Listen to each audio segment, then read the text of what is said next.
చెల్లె నువ్వేందే ఇక్కడ వింటున్నావు ఏందే ఇక్కడ మనిషి చెట్టు కింద విందులు ఏం చేస్తాను? అరే నా చెల్లెతో నీకేమన్నా ఇక్కడ ఏం తీసుకొచ్చావురా? అన్న ఆగన్నా ఆగు. ఆవిడండి ఆవిడ చెల్లె అసలు ఇక్కడ ఏం చేస్తాను నువ్వు? ఆగన్నా నేను చెప్పేది వినన్న ఒక్క 2 minutes. బావ తప్పేం లేదు, నేనే రమ్మని చెప్పిన. బావాడే బాబా వీంతో మాట్లాడేస్తా నీకేమున్నదే? ఇక్కడ ఏం కథ పడతారు మీ ఇద్దరు? ఇంకో శివ తెలుసుకొని మాట్లాడు, కథలు గీతాలు అని చెప్పి తెలిసి మాట్లాడకు. ఏందో తెలుసుకున్నది నీకెంత దేవుడు చెల్లె తీసుకొచ్చి మాట్లాడతావు నువ్వు? మీ చెల్లె పేసాలు వింటానవా? నేను రాలేదు, మీ చెల్లె రమ్మంటేనే వచ్చాను నేను ఇక్కడికి. నా చెల్లె రమ్మంటే ఎట్లా వస్తావురా? ఇలా తలకే బల కొడతా. ఏంద్రా నువ్వు? బా ఆగండి ఇద్దరు ఒక్క నిమిషం, నేను చెప్పేది వింటారా?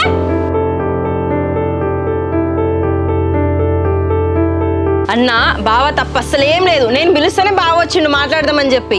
సర్తని అవ్వ ఏమవసరం మీతో ఏం మాట్లాడాలి మీతోటి? మరి ఏం చేయాలన్నా? నీ కోపమేమో నాకు తెలుసు కదా, నేను ఎంత కన్విన్స్ చేసినా నువ్వు కన్విన్స్ అయితే లేవు. బావనైనా కన్విన్స్ చేద్దామని చెప్పి వచ్చిన. ఏందే చెల్లె నువ్వు కన్విన్స్ చేసేది? ఏం చేస్తాడు వాడు?